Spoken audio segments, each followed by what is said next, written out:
भारत पाकिस्तान के तनाव के बीच कल डोनाल्ड ट्रंप ने इसकी जानकारी दी कि अब भारत और पाकिस्तान के बीच के तनाव खत्म हो गए हैं और अब युद्ध पर विराम लगाया गया है।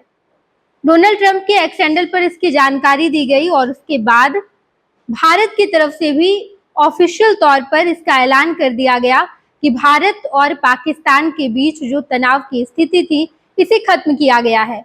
लगभग 5 साढ़े 5 बजे इसकी सूचना आई, लेकिन ठीक 3 घंटे बाद पाकिस्तान ने फिर एक ऐसी ऊंची हरकत कर दी जिसका खामियाजा हिंदुस्तान को भुगतना पड़ गया। पाकिस्तान ने सीज फायर का उल्लंघन किया और जम्मू में फायरिंग शुरू कर दी, जिसका खामियाजा हिंदुस्तान ने भुगता है। एक होनहार जवान शहीद हो गए। बीएसएफ के जवान मोहम्मद इम्तियाज का निधन हो गया, वो शहीद हो गए। बिहार के छपरा के रहने वाले हैं मोहम्मद इम्तियाज और इसकी जानकारी कल देर शाम मिली। बीमार माँ और बीमार पत्नी को उसकी कोई सूचना नहीं थी। बेटे को बताया गया और बेटा सीधे बिहार से जम्मू पहुंचा। आज शाम तक पार्थिव शरीर भी आ जाएगी, लेकिन पाकिस्तान को भी इसका खामियाजा भुगतना पड़ेगा। हिंदुस्तान जो लगातार पाकिस्तान के हमले का जवाब दे रहा था, पाकिस्तान को खत्म करने के लिए मात्र 45 मिनट चाहिए। 45 मिनट में भारतीय सेना पाकिस्तान के अस्तित्व को मिटा देंगे। ये सब कुछ जानते हुए जब पाकिस्तान ने संधि करना चाही तो हिंदुस्तान ने भी संधि की, हाथ आगे बढ़ाया और कहा कि अब युद्ध समाप्त हो जाएगा।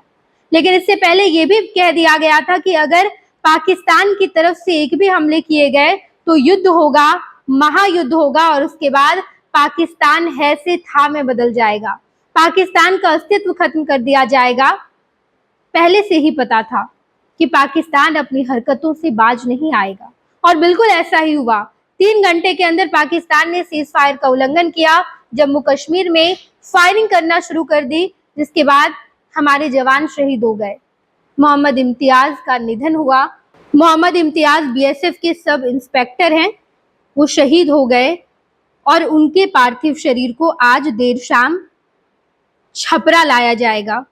बताते चले हम आपको कि वो छपरा के गड़खा थाना क्षेत्र के नारायणपुर गांव के रहने वाले हैं। जम्मू जिले के आरएसपुरा सेक्टर में ड्यूटी के दौरान शनिवार देर शाम गोलीबारी में वे घायल हुए। बीएसएफ की ओर से उनके परिवार को इसकी सूचना दे दी गई। परिवार के लोग जम्मू के लिए रवाना हो गए हैं। रविवार की सुबह जम्मू में बीएसएफ के फ्रंटियर हेडक्वार्टर में पूरे सम्मान के साथ श्रद्धांजलि देने के बाद उनका पार्थिव शरीर परिजनों को सौंपा जाएगा, जिसके बाद बीएसएफ मोहम्मद इम्तियाज के पार्थिव शरीर को लेकर रविवार के देर शाम उनके घर पहुंच सकती है। गौरतलब हो कि शनिवार को पाकिस्तान ने सीज फायर की घोषणा की और उसके 3 घंटे बाद ही सीमा पार से गोलीबारी शुरू कर दी गई। बीएसएफ की ओर से जारी सूचना के अनुसार मोहम्मद इम्तियाज जम्मू से सटी सीमा के बीएसएफ आउटपोस्ट पर तैनात थे। उन्होंने बहादुरी का प्रदर्शन करते हुए अपने साथियों को बचाते हुए खुद प्राणों की आहुति दे दी।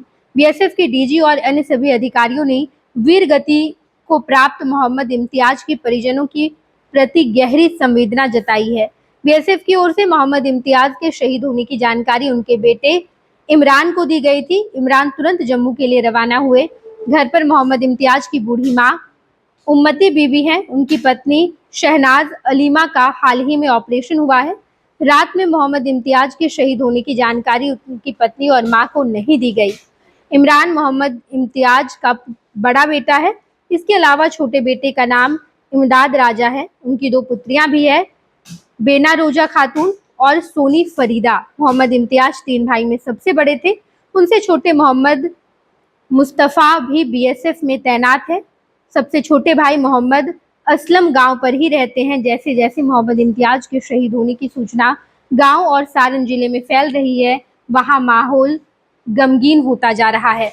सीज फायर का उल्लंघन पाकिस्तान ने किया और हिंदुस्तान को इसका बड़ा खामियाजा भुगतना पड़ा।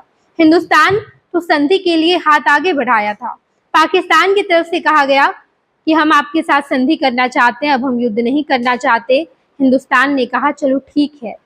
युद्ध जब भी होता है दोनों तरफ से हानि होती है और इसी बात का ख्याल करके हिंदुस्तान ने संधि के लिए हाथ आगे बढ़ाया। लेकिन 3 घंटे बाद ही पाकिस्तान ने सीज फायर का उल्लंघन किया और उसके बाद आज बड़े निर्णय लिए जा सकते हैं, क्योंकि हिंदुस्तान ने अपने बेटे को खोया है। देखना दिलचस्प होगा कि आखिर आगे हिंदुस्तान क्या बड़ा कदम उठाएगा। हम आपको तमाम खबरों से रूबरू कराएंगे। आप देखते रहिएगा first Bihar Jharkhand. Netaji Subhash medical college एवं हॉस्पिटल का ऑर्थोपीडिक विभाग बिहार के सर्वश्रेष्ठ ऑर्थोपीडिक विभागों में से एक है, जहां दुर्घटना या अन्य कारणों से फ्रैक्चर के मामलों का नवीनतम तकनीक से इलाज की सुविधा उपलब्ध है। NSMCH, अम्हारा, बिहटा, पटना।